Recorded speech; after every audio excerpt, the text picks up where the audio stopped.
शांत हो जाइए माता, शांत हो जाइए। संभालिए माता, शांत हो जाइए माता, शांत हो जाइए माता, शांत हो जाइए माता, शांत हो जाइए माता, अपने आप को संभालिए माता। सर्वनाश हो उनका, जिन्होंने मेरा सुहाग लूटा, वंश न रहे उनका, जिन्होंने मेरे स्वामी के प्राण लूटे, संसार में नाम न रहे उनका, जिन्होंने ऐसी कायरता की, ऐसी कायरता। स्वामी, स्वामी नहीं, स्वामी नहीं। शांत हो जाइए, शांत हो जाइए माता, शांत हो जाइए माता, माता।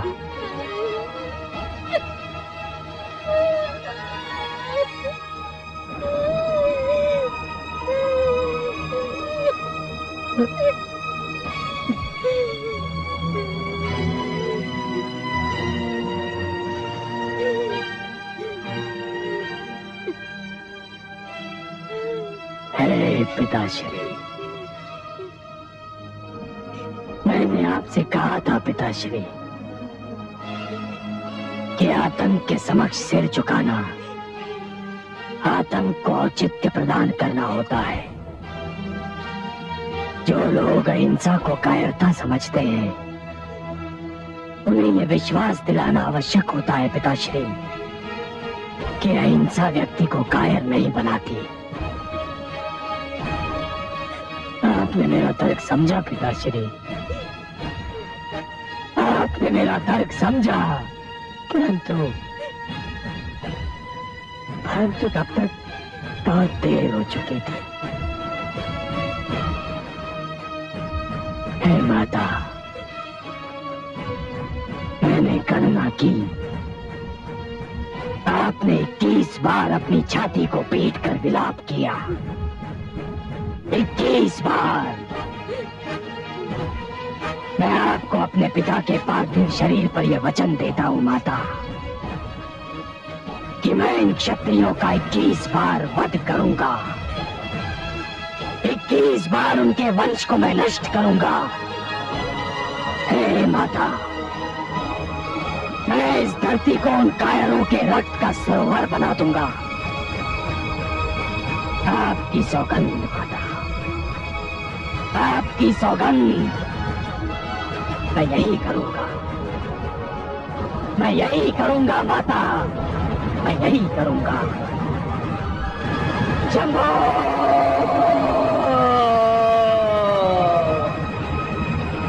हे शंभो।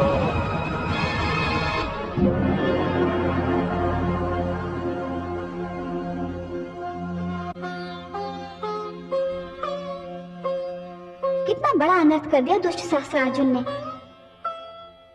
महादेवी, भ्रष्टाचार और उन्माद से चूर व्यक्ति अनर्थ के अतिरिक्त और कर ही क्या सकता है? परशुराम ने सत्य ही कहा था। कि कहीं जमदग्नि उसके तर्क को समझने में विलंब न कर दे। उन्होंने विलंब कर दिया और इसका ये फल हुआ। पर मेरी समझ में ये नहीं आता कि ऋषि जमदग्नि परशुराम के तर्क से पूर्णतः सहमत क्यों नहीं थे। महादेवी, ऋषि जमदग्नि का एक मन कह रहा था कि वो परशुराम के तर्क से सहमत हो जाए, परंतु दूसरा मन कह रहा था कि सहमति का अर्थ ये होगा कि स्वयं की विचारधारा की पराजय को स्वीकार कर लेना। वो असमंजस में पड़ गए और इसी असमंजस के कारण उन्हें अपने प्राणों से हाथ धोना पड़ा।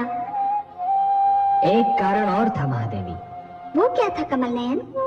ऋषि जमदग्नि को शस्त्र की महत्ता का ज्ञान तो था, परंतु शस्त्र के प्रयोग का ज्ञान नहीं था। मैं समझी नहीं सर्वेश्वर। ऋषि जमदग्नि शस्त्र विद्या की शिक्षा अवश्य देते थे महादेवी, परंतु उन्होंने कभी ये नहीं सोचा होगा कि इस विद्या का प्रयोग स्वयं उन्हें भी करना पड़ सकता है, उन्हें युद्ध भी करना पड़ सकता है। इसका फल ये हुआ महादेवी कि जब युद्ध का समय आया तो शस्त्र विद्या में उनकी निपुणता उनके किसी काम नहीं आई। पर वो तो युद्ध में विश्वास ही नहीं करते थे। वो कहते थे कि वे जन्म से ब्राह्मण हैं और उनका कार्य केवल शिक्षा देना है। यही तो उनकी भूल सिद्ध हुई महादेवी, यही तो उनकी भूल सिद्ध हुई। जाति का संबंध जन्म से नहीं, कर्म से होता है। व्यक्ति की जाति का निर्धारण उसका कार्य क्षेत्र करता है। यदि कार्य क्षेत्र परिवर्तित होता है तो व्यक्ति की जाति भी परिवर्तित होती है। आप सत्य कहते हैं। इस साधारण रहस्य को जमदग्नि ने समझने का प्रयास ही नहीं किया। उनके हाथों में जब पुस्तक थी तब भी वे स्वयं को ब्राह्मण ही समझते थे, और जब उनके हाथों को शस्त्र उठाना पड़ा तब भी वे स्वयं को ब्राह्मण ही समझते रहे। आपने सर्वथा सत्य कहा महादेवी। महादेवी, जिस प्रकार अग्नि जब रसोई में होती है तो उसका कार्य कुछ और होता है, परंतु जब वो अग्नि दीपक की लौ में सिमट जाती है तब कुछ और होता है। उसी प्रकार एक व्यक्ति को भी विभिन्न क्षेत्रों में भिन्न कार्यों में क्षमता उत्पन्न करनी चाहिए। यही तो वास्तविक ज्ञान होता है। ऋषि जमदग्नि को यह ज्ञात होना चाहिए था महादेवी कि शत्रु छल का प्रयोग भी कर सकता है। ये सब सत्य है कमल नयन, किंतु सहस्त्रार्जुन के पुत्रों ने उन्हें छल से मार दिया। वो तो घोर कायरता थी महादेवी, घोर कायरता। सहस्त्रार्जुन और उसके पुत्रों को इसका दंड अवश्य मिलेगा, कठोर दंड मिलेगा।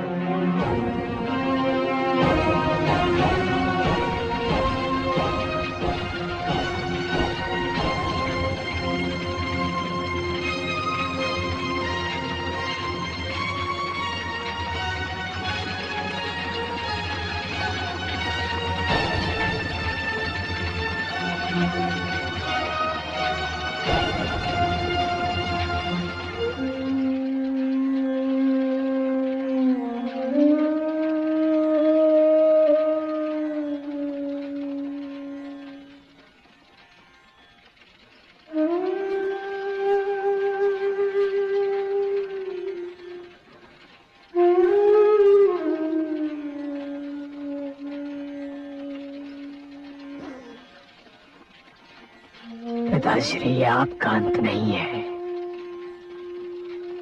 ये तो साम्राज्यवादी व्यवस्था का अंत है। आप मर नहीं सकते पिताश्री।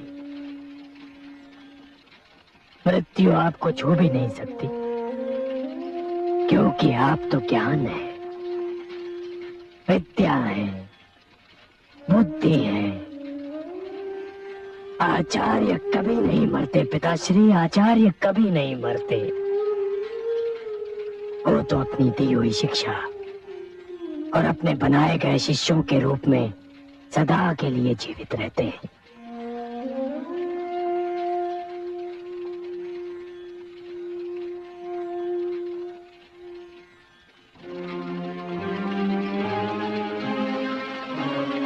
आज हमें ये प्रण करना है कि अन्याय के विरुद्ध संघर्ष में कोई पीछे नहीं हटेगा।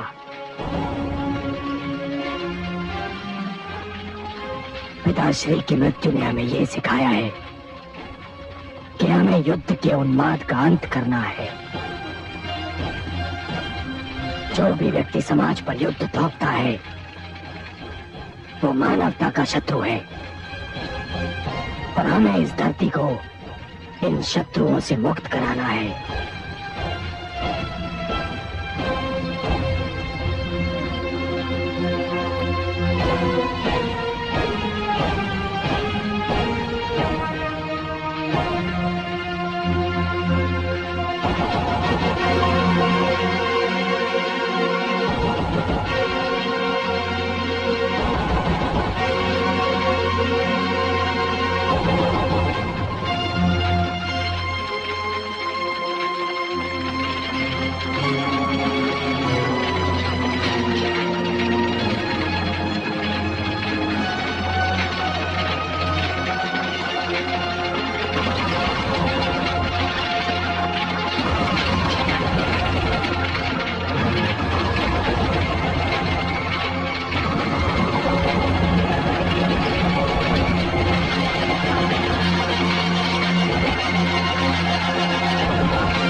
पिताश्री की जय हो। पिताश्री, आपको ये सुनकर प्रसन्नता होगी कि हमने आपके शत्रु को मृत्यु के घाट उतार दिया। इस शत्रु के विषय की बात कर रहे हो पुत्र? ऋषि जमदग्नि के विषय में। क्या? हाँ पिताश्री, जमदग्नि ने आपके साथ छल किया था और हमने उसे उसका दंड दे दिया है। ऋषि जमदग्नि ने छल किया था? क्या छल किया था? उन्होंने सुशीला के स्थान पर आपको कोई साधारण गौ दे दी थी। बुद्धि भ्रष्ट हो गई है तुम्हारी। वो सुशीला ही थी। किंतु उसने तो हमारी कोई इच्छा पूरी नहीं की। मूर्खो, पुत्र पिता की सहायता करते हैं, परंतु तुमने तो एक बहुत बड़ा संकट मेरे द्वार पर लाकर खड़ा कर दिया है। मैं चाहता था कि परशुराम को समाप्त करने के लिए मुझे थोड़ा समय मिल जाए, युद्ध कुछ समय के लिए टल जाए, ताकि मैं अपनी शक्ति को एकत्र कर लूं। परंतु तुमने तो युद्ध को मेरी चौखट पर लाकर खड़ा कर दिया है। ऋषि जमदग्नि का वध परशुराम को आग बबूला कर देगा। परंतु पिताश्री, परशुराम का तो अपने पिता के साथ मतभेद हो गया था। विचारों के मतभेद से रिश्ते नाते नहीं टूट जाया करते पुत्र। ऋषि जमदग्नि परशुराम के पूज्य पिता हैं। विचारों का मतभेद होते हुए भी उनका सीम आदर करता है। भूल गए? ऋषि जमदग्नि की आज्ञा से उसने अपनी माता का सिर थड़थड़ाना कर दिया था। अब क्या होगा पिताश्री?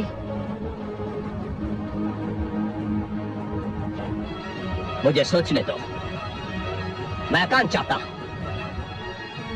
प्रणाम पिताश्री।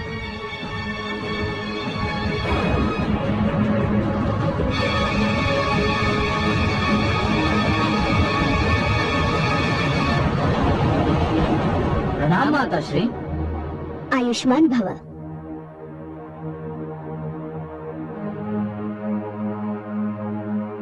क्या बात है स्वामी, आप बहुत चिंतित लग रहे हैं। बहुत बड़ा अनर्थ हो गया महारानी। हमारे पुत्रों के हाथों ऋषि जमदग्नि का वध हो गया है।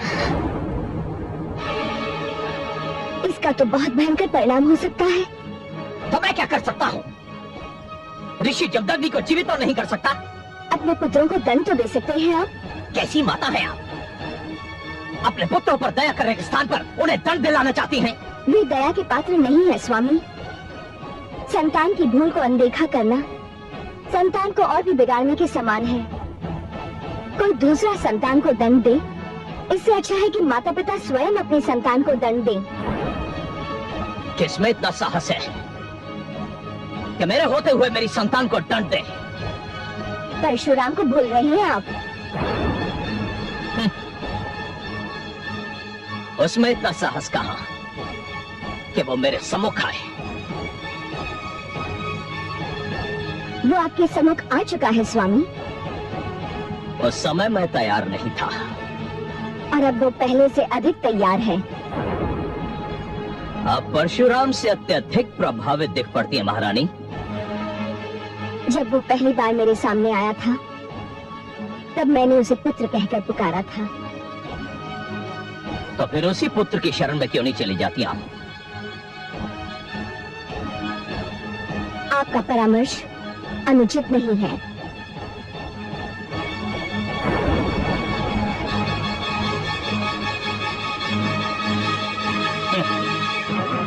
परशुराम,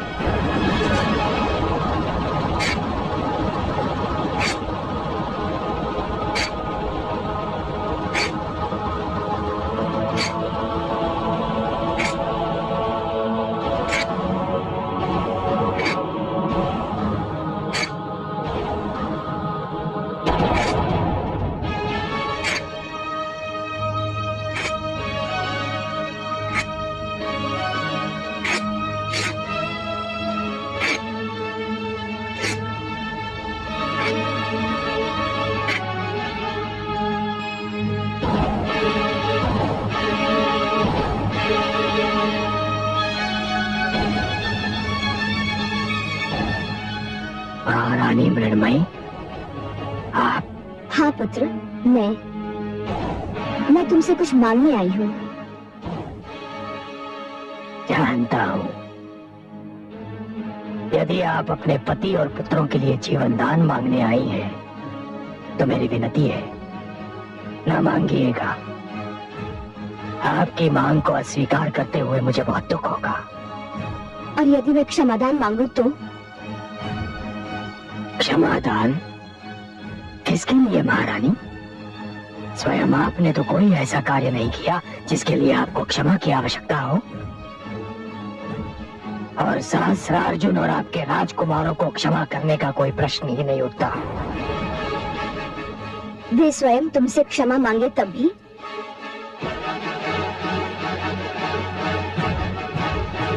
तो इसका अर्थ ये है कि निर्मम हत्याओं की ये श्रृंखला कभी नहीं टूटेगी।